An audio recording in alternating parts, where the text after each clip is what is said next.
Opinion Tamil பார்வையாளர் அனைவருக்கும் வணக்கம். நான் உங்கள் யாசேர். டெல்லியில் இந்தியா கூட்டணியோட கூட்டமோ பாஜக கூட்டணியோட கூட்டமோ இன்னைக்கு ஒரே நாளில் நடக்கிறதுங்க. இந்தியாவுடைய அடுத்த பிரதமர் யார் என்பது இந்த ரெண்டு கூட்டத்தோட முடிவில் நமக்கு தெரிய வந்துடும். பாஜக கூட்டணிக்கு ஆதரவு அளிப்பாங்களா அல்லது இந்தியா கூட்டணிக்கு ஆதரவு அளிப்பாங்களா அப்படின்னு சொல்லி ரெண்டு பேரை ஒட்டுமொத்த இந்தியாவும் பார்த்துக்கிட்டு இருந்துச்சு. அதாவது சந்திரபாபு நாயுடையும் நிதிஷ்குமாரையும் தான். ஆனால் இன்னைக்கு இந்த ரெண்டு பேருமே பாஜக கூட்டணியில் கலந்து கொள்வதற்காக டெல்லிக்கு கிளம்பி போயிருக்கிறாங்க.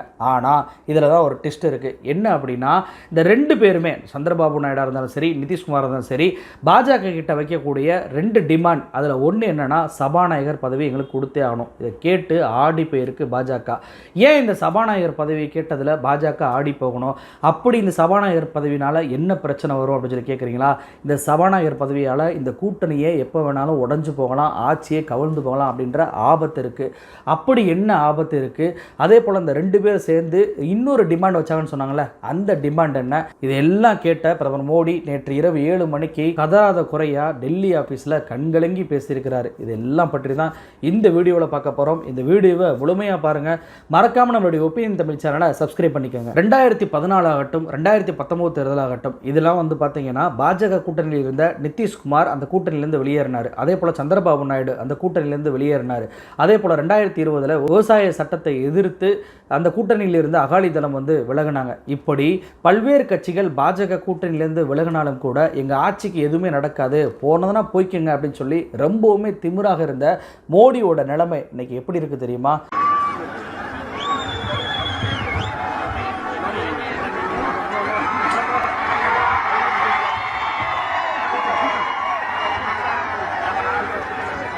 காலில் விழாத குறையா, அதாவது சந்திரபாபு நாயுடு நிதிஷ்குமாரும் நடந்து போனால் கூட அந்த காலை பிடிச்சிக்கிட்டே போகக்கூடிய நிலைமைக்கு பிரதமர் மோடி வந்திருக்கிறாருங்க. ஏன்னா நேற்றுக்கு இரவு 7 மணிக்கு பாஜக ஆபீஸ்ல அவர் என்ன தெரியுமா பேசியிருக்கிறாரு? பாரத் மாதா கி ஜெய் ஜெகநாத். இந்த வீடியோவை நீங்கள் பார்த்தீங்கன்னாவே தெரியும் அவருடைய முகம் எந்த அளவுக்கு வாடி போயிருக்கு அப்படின்னு சொல்லி. அந்த வீடியோவில் அவர் என்ன பேசுகிறாருன்னா, 2014 2019 எங்களுக்கு மக்கள் வாக்களித்தாங்க, இன்னைக்கு 2024 என்டிஏ மீது நம்பிக்கை வச்சு வாக்களிச்சிருக்கிறாங்க. நல்லா கவனிங்க, என்டிஏ மீது நம்பிக்கை, பாஜகன்னு சொல்லலை. அப்போ என்டிஏன்னு சொல்லக்கூடிய அளவுக்கு பிரதமர் மோடிக்குடைய நிலைமை இன்னைக்கு ஆயிருக்கு. அது மட்டும் கிடையாது, ஆந்திராவில் சந்திரபாபு நாயுடு தலைமையிலும் பீகாரில் நிதிஷ்குமார் தலைமையிலும் என்டிஏ கூட்டணி இன்னைக்கு மிகப்பெரிய வெற்றியை பெற்றிருக்கு அப்படின்னு சொல்லி இன்னைக்கு நிதிஷ்குமாரையும் சந்திரபாபு நாயுடு புகழக்கூடிய நிலைக்கு தள்ளப்பட்டிருக்கிறாரு பிரதமர் மோடி. இதே மோடி தான் இந்த பீகாரில் பிரச்சாரம் நடக்கும்போது நிதிஷ்குமார் எப்படி நடத்தினாரு? ரோட் ஷோ போகுது, ரோட் ஷோவில் பக்கத்தில் நிதிஷ்குமாரை நிற்க வச்சு பாஜகவுடைய சிம்பலை, அவர் சிஎம்ன்றது கூட பார்க்காம பாஜகவோட சிம்பலை கையில் வச்சுக்கிட்டு நில்லு அப்படின்னு சொல்லி நிதிஷ்குமாரை அவமானப்படுத்திய அதே மோடி 2019 தேர்தலில் நாங்கள் தனிப்பெரும்பான்மை வந்துட்டோம், உனக்கு அமைச்சர் பதவியெல்லாம் இடம் கொடுக்க முடியாதுன்னு சொல்லி நிதிஷ்குமாரை விரட்டிய அதே மோடி இன்னைக்கு நிதிஷ்குமாரை காலைப்படுத்தி கெஞ்சக்கூடிய நிலைமைக்கு வந்திருக்கிறாரு. அது மட்டும் கிடையாது, சந்திரபாபு நாயுடு மட்டும் சும்மாவா? 2018 சந்திரபாபு நாயுடு பாஜக கூட்டணியிலேருந்து வெளியேறாரு. அப்போ இந்த பிரதமர் மோடி ஆந்திராவில் இருக்கக்கூடிய குண்டூரில் போய் பேசுகிறாரு. என்ன பேசுகிறாரு? இந்த நாயுடு யார் தெரியுமாங்க? தன்னுடைய சொந்த மாமனார், அதாவது என்டிஆரே முதுகில் குத்தினவர். இவர் ஒரு கட்சியிலேருந்து இன்னொரு கட்சி தாவறதுல சீனியரு. தன்னுடைய மகனுடைய ஃபியூச்சர் மட்டும்தான் அவளுக்கு முக்கியம். ஆந்திராவோட காசெல்லாம் எடுத்து தன்னுடைய குடும்பத்துக்கு செலவு பண்ணிட்டு இருக்கிறாரு. இவர் என்னுடைய முதுகலும் இப்போ குத்திட்டாரு அப்படின்னு சொல்லி ரொம்பவுமே மோசமாக சந்திரபாபு நாயுடு பேசியவ அதே மோடி இன்னைக்கு சந்திரபாபு நாயுடு ஜூன் 9ஆம் தேதி பதவியேற்க போறாரு. அந்த பதவியேற்புல கூட நான் கலந்துக்கிறேன் அப்படின்னு சொல்ற அளவுக்கு இறங்கி போகக்கூடிய சூழ்நிலை இன்னைக்கு மோடிக்கு வந்திருக்கு. குஜராத்துடைய முதலமைச்சராக இருந்தபோதும் சரி, அதே போல் இந்தியாவுடைய பிரதமராக இருக்கும்போதும் சரி, மோடியை பொறுத்த வரைக்கும் கூட்டணியில் இருந்ததே கிடையாது. ஆனால் இன்னைக்கு முதன்முறையாக கூட்டணி அமைச்சரவையில் இருக்கக்கூடிய நிர்பந்தம் மோடிக்கு ஏற்பட்டிருப்பதால் ரொம்பவுமே கதிகலங்கி போயிருக்கு பாஜக. எந்த ஆயுதத்தை வச்சு கூட்டணி கட்சிகளையே அடித்து ஒழிச்சு முடக்கக்கூடிய வேலையில் பாஜக ஈடுபட்டுச்சோ, இன்னைக்கு அதே ஆயுதத்தை பாஜகவுக்கு ஆப்பு வைக்கும் விதமாக சந்திரபாபு நாயுடு நிதிஷ்குமார் எடுத்திருக்கிறாங்க அப்படின்னே சொல்லலாம். இந்த ரெண்டு பேருமே உங்கள் கூட்டணியில் நாங்கள் இணையணும் அப்படின்னா எங்களுக்கு சபாநாயகர் பதவியை கொடுங்க அப்படின்னு சொல்லி கேட்குறாங்க. அட்ட டயத்தில் ரெண்டு பேரும் சபாநாயகர் பதவியை கேட்பதால் யாருக்கு கொடுப்பது அப்படின்ற கேள்வி தானே பொதுவாக வரும். ஆனால் சபாநாயகர் பதவியே இந்த ரெண்டு பேருக்கு கொடுக்கக்கூடாது, துணை பிரதமர் பதவி கூட கொடுக்கறதுக்கு நாங்கள் ரெடியாக இருக்கோம் அப்படின்னு சொல்லி இறங்கி வரக்கூடிய நிலைக்கு மோடி வந்திருக்கிறாரு. ஏன் சபாநாயகர் பதவியை கொடுக்க மாட்டாரு? அப்படி அந்த சபாநாயகர் பதவினால் என்ன வரப்போகுது அப்படின்னு சொல்லி கேட்குறீங்களா? சபாநாயகர் பதவியை பொறுத்த வரைக்கும் ஆன்டி டிஃபெக்ஷன் லா, இந்த லாவை பயன்படுத்தக்கூடிய அதிகாரம் கிடைக்கும். ஏன்னா சுப்ரீம் கோர்ட்டுக்கே இந்த டிஃபெக்ஷன் லாவை பயன்படுத்தக்கூடிய அதிகாரம் என்பது கிடையாது. சமீபத்தில் ஏக்நாத் சிண்டேவும் அவருடைய எம்எல்ஏக்களும் உத்தவ் தாக்கரே அரசுலேருந்து விலகிய போது அப்போது அங்கே சபாநாயகராக இருந்த ராகுல் நர்வேக்கர் அவர் ஏக்நாத் சிண்டேவையும் அவருடைய எம்எல்ஏவையும் தகுதி நீக்கம் பண்ண மாட்டேன்ட்டார். இந்த தகுதி நீக்கம் பண்ணாதனால உத்தவ் தாக்கரேயோட அரசே அன்னைக்கு கவலைக்கூடிய நிலைமைக்கு வந்துச்சு. அப்போது இந்த ஆன்டி டிஃபெக்ஷன் லாவை பயன்படுத்தக்கூடிய அதிகாரம் என்பது சபாநாயகருக்கு மட்டுமே இருப்பதால் அந்த சபாநாயகர் பதவியை நம்ம எடுத்துட்டோம் அப்படின்னா ஃப்யூச்சரில் நம்ம கட்சியை உடைச்சு அல்லது எம்பிக்களை விலக்கி வாங்கக்கூடிய எந்த வேலையுமே பாஜகவால் செய்ய முடியாது. அப்படி செஞ்சுட்டாங்க அப்படின்னா சபாநாயகர் அதிகாரத்தை பயன்படுத்தி அவங்கள ஈஸியாக தகுதி நீக்கம் பண்ணிடலாம், அவங்கள ஒரு குரூப்பாக செயல்பட வைக்க முடியாமல் ஆக்கிடலாம், நம்ம கட்சியை பாதுகாத்துக்கிறலாம் அப்படின்ற பிளான் பண்ணி தான் ரெண்டு கட்சியுமே சபாநாயகர் பதவியை இன்னைக்கு குறி வச்சு கேட்குறாங்க. அதாவது நேற்றைய வீடியோவில் கூட எல்லோருமே என்ன சொன்னாங்க அப்படின்னா மோடியும் அமித்ஷாவும் பணத்தை இறைச்சி எல்லா எம்பிக்களையும் விலக்கி வாங்கிடுவாங்க, நாயுடுவோட கட்சியையும் நிதிஷ்குமார் கட்சியும் உடைச்சிருவாங்க, அவங்களுக்கு தேவையான மெஜாரிட்டி அடைஞ்சிருவாங்கன்னு சொன்னாங்க. ஆனால் அப்படி செய்ய முடியாத அளவுக்கு இன்னைக்கு சபாநாயகர் பதவியை ரெண்டு கட்சியுமே போட்டி போட்டு கேட்டிருப்பதால விழிவிதுங்கி போயிருக்கிறது பாஜக. அது மட்டும் கிடையாதுங்க, நம்பிக்கையில்லா தீர்மானம் இருக்கு தெரியுமா? இந்த நம்பிக்கையில்லா தீர்மானத்தில் சபாநாயகர் பதவி தான் அதிகமான ரோல் பிளே பண்ணும். அப்போ நம்பிக்கையில்லா தீர்மானம் வரும்போது திடீர்னு சந்திரபாபு நாயுடு கட்சியோ அல்லது நிதிஷ்குமார் கட்சியோ இந்தியா கூட்டணிக்கு ஆதரவாக போகிறாங்கன்னு வச்சுக்கோங்களேன்.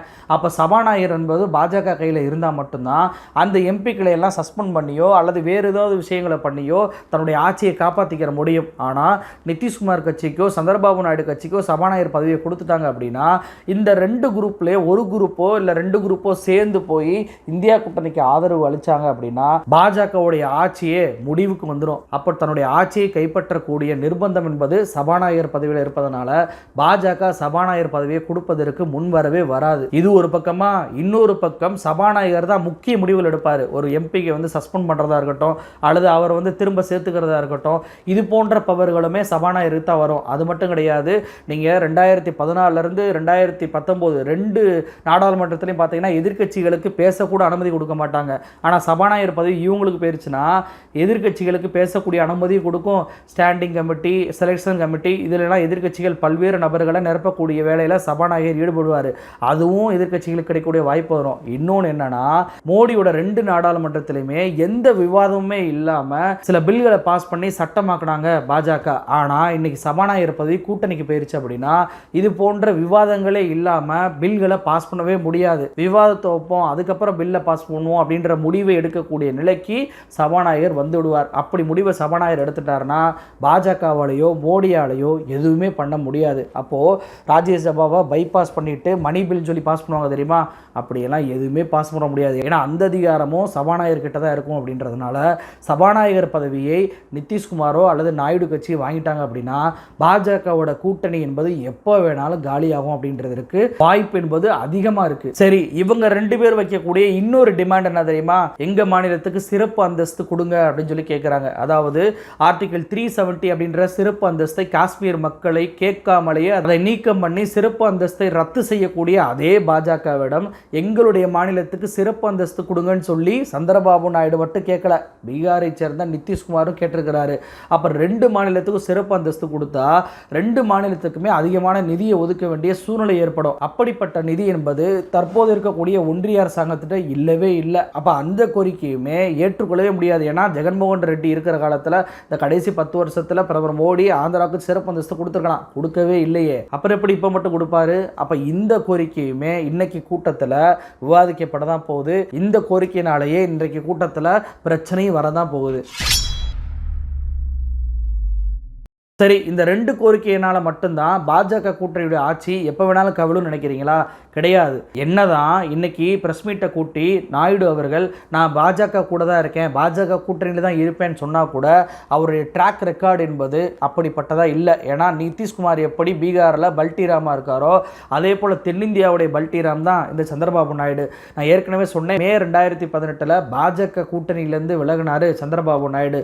2019 சிஏஏ சட்டத்தை பிரதமர் மோடி கொண்டு வரும்போது சிஏஏ சட்டத்தை நாங்கள் கடுமையாக எதிர்க்கிறோம் அப்படின்னு சொல்லி சொன்னார். அந்த 2019 தேர்தலில் ஆந்திராவில் சந்திரபாபு நாயுடு ஆட்சி இழந்த உடனே பார்த்தீங்க அப்படின்னா வேற வழி இல்லாமல் நாங்கள் சிஏஏ சட்டத்தை ஆதரிக்கிறோம் அப்படின்னு சொல்லி லோக்சபாவிலே ராஜ்யசபாவிலே சிஏஏக்கு ஆதரவாக சந்திரபாபு நாயுடு எம்பிக்கள் ஓட்டு போட்டாங்க. அப்படி ஓட்டு போட்ட ஒரு வருடம் கூட பிப்ரவரி 2020 நாங்கள் முஸ்லீம்கள் பக்கம் இருக்கோம், சிஏஏ NPR NRCயை நாங்கள் எதிர்க்கிறோம் அப்படின்னு சொல்லி சந்திரபாபு நாயுடு திடீர்னு பல்ட்டி அடித்து ஒரு அறிவிப்பை பண்ணார்.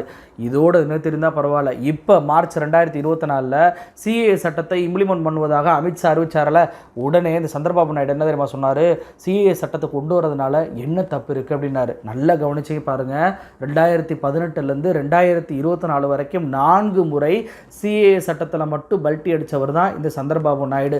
அப்போ இப்படி பல்ட்டி அடித்தவர் எப்படி பாஜக கூட்டணியில் 5 வருடம் பயணிப்பார் அப்படின்றதே மிகப்பெரிய கேள்விக்குறியா இருக்கு. இது ஒரு பக்கம் இருந்தா இன்னொரு பக்கம் நிதிஷ்குமாரோட கதை வேற மாதிரி இருக்கு. அதாவது சந்திரபாபு நாயுடாவது பிரஸ் மீட்டை கூட்டி நான் என்டிஏவுக்கு ஆதரவா இருக்கேன்னு சொல்லிட்டாரு. ஆனா நிதிஷ்குமார் பண்ண கேமை பார்த்தீங்களா, இன்னும் பிரஸ் மீட் வைக்கவே இல்லை, நான் யாருக்கு ஆதரவுன்னு சொல்லவே இல்லை. ஃப்ளைட்டில் இன்றைக்கி டெல்லிக்கு போகிறாரு, அதில் கூட பின்னாடி தேஜஸ்வி யாதவ் உட்காந்துருக்கிறாரு.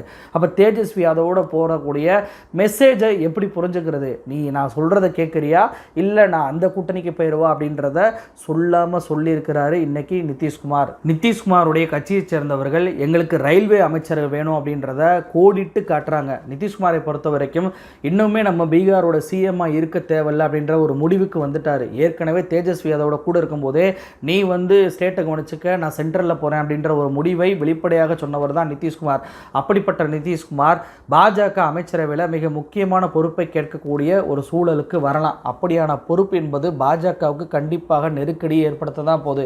ஏற்கனவே 2 பேருக்குள்ள யாராவது ஒருத்தர் சபாநாயகர் கொடுத்தாலுமே இன்னொரு கட்சி கோவிச்சு கொண்டு வெளியக்கூடிய சூழல் இருக்கிற நிலையில் நிதிஷ்குமாரும் தன் பங்குக்கு கேமை ஆட தொடங்கி இருக்கிறாரு. அது மட்டும் கிடையாதுங்க, வெறும் சந்திரபாபு நாயுடு நிதிஷ்குமார் மட்டும் இந்த ஆட்டத்தில் இல்லை, 2 பேரும் கூடுதல் அமைச்சர் பொறுப்புகளை கேட்குறாங்க. ஆளாளுக்கு 5 அமைச்சர் கேட்குறாங்க. இந்த 2 பேர் மட்டுமான்னு சொல்லி பார்த்தா அடுத்து சிண்டே இருக்கிறாரு, அவர்கிட்ட 7 MP இருக்குது. அதே போல் சிராக் பாஸ்வான் அவர்கிட்ட 5 MP இருக்குது. இவங்களை எல்லாத்தையும் கூட்டினா மட்டும்தான் 40 சீட்டு. இந்த 40 சீட்டை வாங்கினா மட்டும்தான் மோடிக்கு மெஜாரிட்டி என்பது கிடைக்கும். அப்போ இந்த 40 பேருக்குமே அமைச்சர் பதவி அள்ளி எள்ளி கொடுக்கக்கூடிய சூழலுக்கு இன்னைக்கு பாஜக வந்திருக்கு. இப்படி எல்லா கூட்டணி கட்சிகளுக்குமே முக்கியமான துறைகள் எல்லாம் போயிருச்சுன்னு வச்சுக்கோங்களேன், பாஜக அரசால் எந்த ஒரு பாலிசி மேக்கிங் பண்ணவே முடியாது. அவங்க நினைச்சதெல்லாம் கொண்டு வர முடியாது. ஒவ்வொரு முறையுமே பார்த்தீங்கன்னா பாஜக கூட்டணிகளை கூப்பிட்டு வச்சு ஆலோசனை பண்ணணும். அவங்ககிட்ட ஆலோசனை பண்ணி தான் எந்த ஒரு முடிவும் எடுக்க முடியும். குறிப்பாக பொது சிவில் சட்டம், தொகுதி மறுவரையறை, நீதித்துறையில் மாற்றம், ஒரே நாடு ஒரே தேர்தல், இப்படி எல்லா விஷயத்திலுமே மோடி தன்னுடைய ஈகோவையும் ஐடியாலஜியும் மறந்துட்டு இந்த கூட்டணி கட்சிகளெல்லாம் கூப்பிட்டு பேசி இருக்கக்கூடிய சூழல் வரும். அது மட்டும் கிடையாது, நான் ஏற்கனவே சொன்ன மாதிரி இன்னைக்கு இந்தியா கூட்டணிக்கு 234 எம்பிக்கள் கிடைச்சிருக்கிறதுனால விவாதங்களே இல்லாமல் நாடாளுமன்றத்தில் எந்த ஒரு பில்லையும் பாஸ் பண்ண முடியாது. செலெக்ஷன் கமிட்டி, ஸ்டாண்டிங் கமிட்டின்ற எல்லா பதவியிலுமே எதிர்க்கட்சிகள் நிரம்புவாங்க. அப்படி நிரம்பும் போது பாஜகவால் எந்த ஒரு திட்டத்தையுமே சுதந்திரமாக செயல்படுத்த முடியாது. அது மட்டும் கிடையாது, சபாநாயகர் பதவியை எப்படி 2 பேர் கேட்குறாங்க, அதே போல் துணை சபாநாயகர் பதவியை எதிர்க்கட்சிக்கு கொடுத்தே ஆகணும். அதான் மரபு. ஏன்னா சென்ற முறை 2019 காங்கிரஸுக்கு எதிர்க்கட்சி அந்தஸ்து கூட கிடைக்கல. ஆனால் இந்த முறை எதிர்க்கட்சியோட அந்தஸ்து காங்கிரஸ் கட்சிக்கு கிடைச்சிருச்சு. அப்போ டெபுட்டி ஸ்பீக்கருடைய அந்த பதவி என்பதும் காங்கிரஸுக்கு போக இருக்கு. அப்போ எல்லா பக்கமுமே பார்த்தீங்கன்னா மோடிக்கும் அமித்ஷாவுக்கும் மிகப்பெரிய நெருக்கடி என்பது ஏற்பட்டிருக்கு. RSS உடைய 100வது ஆண்டு வருஷம் 2025 வரப்ப இந்துத்துவாவை வலுவாக ஊண்டிடலாம், இந்தியாவை இந்து நாடாக மாற்றி விடலாம், எல்லா திட்டத்தையும் செயல்படுத்தலாம் அப்படின்னு சொல்லி RSS கனவு கண்டுச்சு. ஆனால் இந்த கனவுக்கு ஆப்பு வைக்கும் விதமாக இந்தியாவுடைய மக்கள் இந்தியாவை காப்பாற்றிருக்கிறாங்க இந்த தேர்தல் மூலமாக அப்படின்னே சொல்லலாம். அப்போ இன்னைக்கு டெல்லியில் நடக்கக்கூடிய இந்த 2 மீட்டிங்லையுமே இந்தியாவுடைய பிரதமராக அடுத்து வரப்போவர் யார் என்பது முடிவாயிரும். ஏறக்குறைய ஒருவேளை நிதிஷ்குமாரும் சந்திரபாபு நாயுடும் சமரசம் பண்ணிக்கிட்டு பாஜக கூட்டணியில் தொடர்ந்தாலும் கூட பாஜகவோட கூட்டணியோட ஆயுட்காலம் அதிகபட்சம் 1 ஆண்டு கூட நீடிக்காது அப்படின்றதான் மெயினான ஒரு விஷயமா இருக்குது.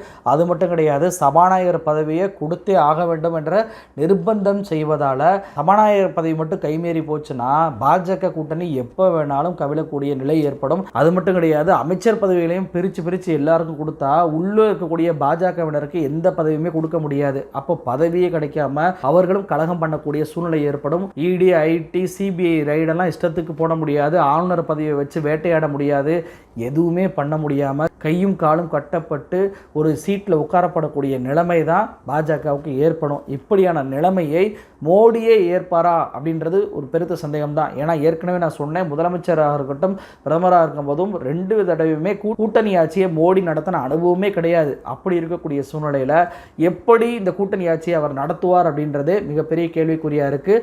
பணம் கொடுத்து எம்பிக்களை வாங்க முடியாத சூழ்நிலை வந்துடும். அப்படி பணம் கொடுத்து வாங்கினாலும் கூட நம்மளுக்கு இதே நிலைமை தான் வரும்னு சொல்லிட்டு சந்திரபாபு நாயுடு நிதிஷ்குமாரும் டக்குன்னு இந்தியா கூட்டணிக்கு போயிட்டாங்கன்னா மோடியோட கதி அதோ கதியாயிரும். அதனால பணம் கொடுத்து வாங்கக்கூடிய வேலையிலுமே மோடி அவர்கள் ஈடுபட மாட்டார். அப்போ இந்த அரசு என்பது கண்டிப்பாக நம்பிக்கையில்லா தீர்மானத்தை சந்திக்க தான் போகுது. நம்பிக்கையில்லா தீர்மானத்தில் அதிகபட்சமாக தோல்வி அடையலாம் அல்லது வெற்றி பெற்றாலும் எப்போது வேண்டுமானாலும் ஆட்சியை கவிழக்கூடிய சூழ்நிலை ஏற்படும். வாஜ்பாய்க்கு அன்றைக்கு ஏற்பட்ட நிலைமை மோடிக்கு எப்போது வேண்டுமானாலும் ஏற்படலாம் அப்படின்றதான் இன்றைய சூழ்நிலையோட நிலவரமாக இருக்குது. நன்றி.